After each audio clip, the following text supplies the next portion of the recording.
September 20th, Daniel 2 and 3. Daniel 2. Nebuchadnezzar's dream. In the 2nd year of his reign, Nebuchadnezzar had dreams. His mind was troubled, and he could not sleep. So the king summoned the magicians, enchanters, sorcerers, and astrologers to tell him what he had dreamed. When they came in and stood before the king, he said to them, "I have had a dream that troubles me, and I want to know what it means."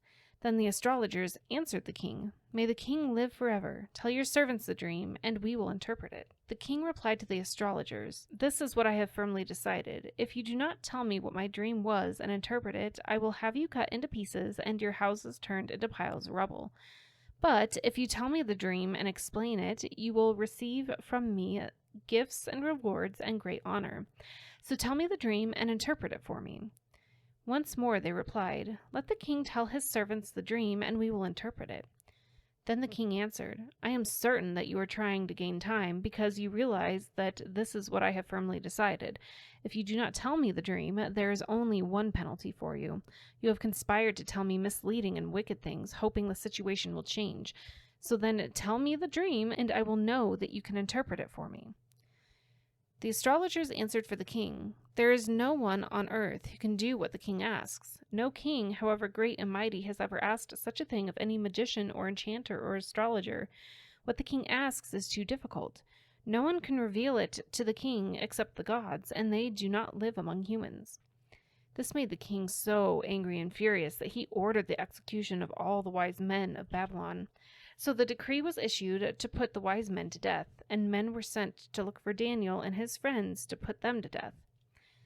When Arioch, the commander of the king's guard, had gone out to put to death the wise men of Babylon, Daniel spoke to him with wisdom and tact. He asked the king's officer, "Why did the king issue such a harsh decree?"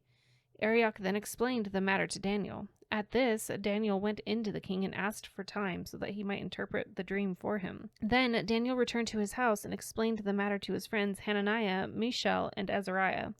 He urged them to plead for mercy from the God of heaven concerning this mystery, so that he and his friends might not be executed with the rest of the wise men of Babylon. During the night, the mystery was revealed to Daniel in a vision. Then Daniel praised the God of heaven and said, "Praise be to the name of God forever and ever. Wisdom and power are his. He changes times and seasons. He deposes kings and raises up others. He gives wisdom to the wise and knowledge to the discerning. He reveals deep and hidden things. He knows what lies in darkness, and light dwells within him. I thank and praise you, God of my ancestors. You have given me wisdom and power. You have made known to me what we asked of you. You have made known to us the dream of the king." Then Daniel went to Arioch, whom the king had appointed to execute the wise men of Babylon, and said to him, "Do not execute the wise men of Babylon. Take me to the king, and I will interpret his dream for him." Arioch took Daniel to the king at once and said, "I have found a man among the exiles from Judah who can tell the king what his dream means." The king asked Daniel, also called Belteshazzar, "Are you able to tell me what I saw in my dream and interpret it?" Daniel replied, "No wise man, enchanter, magician, or diviner can explain to the king the mystery he has asked about. But there is a God in heaven who reveals mysteries. He has shown King Nebuchadnezzar what will happen in days to come. Your dream and the visions that passed through your mind as you were lying in bed are these. As your majesty was lying there, your mind turned to things to come, and the revealer of your mysteries showed you what is going to happen. As for me, this mystery has been revealed to me, not because I have greater wisdom than anyone else alive, but so that your majesty may know the interpretation and that you may understand what went through your mind. Your majesty looked, and there before you stood a large statue, an enormous, dazzling statue, awesome in appearance. The head of the statue was made of pure gold, its chest and arms of silver, its belly and thighs of bronze, its legs of iron, its feet partly of iron and partly of baked clay. While you were watching, a rock was cut out, but not by human hands. It struck the statue on its feet of iron and clay and smashed them. Then the iron, the clay, the bronze, the silver, and the gold were all broken into pieces and became like chaff on a threshing floor in the summer. The wind swept them away without leaving a trace, but the rock that struck the statue became a huge mountain and filled the whole earth. This was the dream, and now we will interpret it to the king. Your Majesty, you are the King of Kings. The God of heaven has given you dominion and power and might and glory. In your hands he has placed all mankind, and the beasts of the field, and the birds in the sky.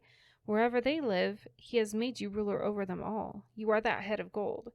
After you, another kingdom will arise, inferior to yours. Next, a third kingdom, one of bronze, will rule over the whole earth. Finally, there will be a fourth kingdom, strong as iron, for iron breaks and smashes everything. And as iron breaks things to pieces, so it will crush and break all the others. Just as you saw that the feet and toes were partly of baked clay and partly of iron, so this will be a divided kingdom. Yet it will have some of the strength of iron in it, even as you saw iron mixed with clay. As the toes were partly iron and partly clay, so this kingdom will be partly strong and partly brittle. And just as you saw the iron mixed with baked clay, so the people will be a mixture and will not remain united any more than iron mixes with clay. In the time of those kings, the God of heaven will set up a kingdom that will never be destroyed, nor will it be left to another people. It will crush all those kingdoms and bring them to an end, but it will itself endure forever. This is the meaning of the wisdom of the rocks cut out of a mountain, but not by human hands. A rock that broke the iron, the bronze, the clay, the silver, and the gold to pieces. The greater God has shown the king what will take place in the future. The dream is true, and the interpretation is trustworthy. Then King Nebuchadnezzar fell prostrate before Daniel and paid him honor and ordered that an offering and incense be presented to him. The king said to Daniel, "Surely your God is the God of gods and the Lord of kings and a revealer of mysteries, for you are able to reveal this mystery." Then the king placed Daniel in a high position and lavished many gifts on him. He made him ruler over the entire province of Babylon and placed him in charge of all its wise men. Moreover, at Daniel's request, the king appointed Shadrach, Meshach, and Abednego administrators over the province of Babylon, while Daniel himself remained at the royal court. Daniel 3. King Nebuchadnezzar made an image of gold 60 cubits high and 6 cubits wide, and set it up on the plain of Dura in the province of Babylon. He then summoned the satraps, prefects, governors, advisors, treasurers, judges, magistrates, and all the other provincial officials to come to the dedication of the image he had set up. So the satraps, prefects, governors, advisors, treasurers, judges, magistrates, and all the other provincial officials assembled for the dedication of the image that King Nebuchadnezzar had set up, and they stood before it. Then the herald loudly proclaimed, "Nations and peoples of every language, this is what you are commanded to do. As soon as you hear the sound of the horn, flute, zither, lyre, harp, pipe, and all kinds of music, you must fall down and worship the image of gold that King Nebuchadnezzar has set up. Whoever does not fall down and worship will immediately be thrown into a blazing furnace." Therefore, as soon as they heard the sound of the horn, flute, zither, lyre, harp, and all kinds of music, all the nations and peoples of every language fell down and worshipped the images of gold that King Nebuchadnezzar had set up. At this time, some astrologers came forward and denounced the Jews. They said to King Nebuchadnezzar, "May the king live forever. Your majesty has issued a decree that everyone who hears the sound of the horn, flute, zither, lyre, harp, pipe, and all kinds of music must fall down and worship the image of gold, and that whoever does not fall down and worship will be thrown into a blazing furnace. But there are some Jews whom you have set over the affairs of the province of Babylon, Shadrach, Meshach, and Abednego, who pay no attention to you, your majesty. They neither serve your gods nor worship the image of gold you have set up." Furious with rage, Nebuchadnezzar summoned Shadrach, Meshach, and Abednego. So these men were brought before the king, and Nebuchadnezzar said to them, "Is it true, Shadrach, Meshach, and Abednego, that you do not serve my gods or worship the image of gold I have set up? Now when you hear the sound of the horn, flute, zither, lyre, harp, pipe, and all kinds of music, if you are ready to fall down and worship the image I made, very good. But if you do not worship it, you will be thrown immediately into the blazing furnace. Then what God will be able to rescue you from my hand?" Shadrach, Meshach, and Abednego replied to him, "King Nebuchadnezzar, we do not need to defend ourselves before you in this matter. If we are thrown into the blazing furnace, the God we serve is able to deliver us from it, and he will deliver us from your majesty's hand. But even if he does not, we want you to know, your majesty, that we will not serve your gods or worship the image of gold you have set up." Then Nebuchadnezzar was furious with Shadrach, Meshach, and Abednego, and his attitude toward them changed. He ordered the furnace heated 7 times hotter than usual and demanded some of the strongest soldiers in his army to tie up Shadrach, Meshach, and Abednego and throw them into the blazing furnace. So these men, wearing their robes, trousers, turbans, and other clothes, were bound and thrown into the blazing furnace. The king's command was so urgent and the furnace so hot that the flames of the fire killed the soldiers who took up Shadrach, Meshach, and Abednego, and these 3 men, firmly tied, fell into the blazing furnace. Then King Nebuchadnezzar leapt to his feet in amazement and asked his advisers, "Weren't there 3 men that we tied up and threw into the fire?" They replied, "Certainly, your majesty."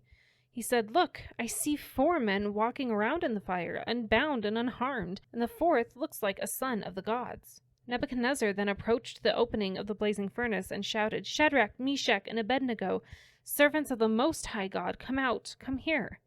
So Shadrach, Meshach, and Abednego came out of the fire, and the satraps, prefects, governors, and royal advisers crowded around them. They saw that the fire had not harmed their bodies, nor was a hair on their heads singed. Their robes were not scorched, and there was no smell of fire on them. Then Nebuchadnezzar said, "Praise be to the God of Shadrach, Meshach, and Abednego, who has sent his angels and rescued his servants. They trusted in him and defied the king's command and were willing to give up their lives rather than serve or worship any god except their own God. Therefore, I decree that the people of any nation or language who say anything against the God of Shadrach, Meshach, and Abednego will be cut into pieces and their houses be turned into piles of rubble, for no other God can save in this way." Then the king promoted Shadrach, Meshach, and Abednego in the province of Babylon.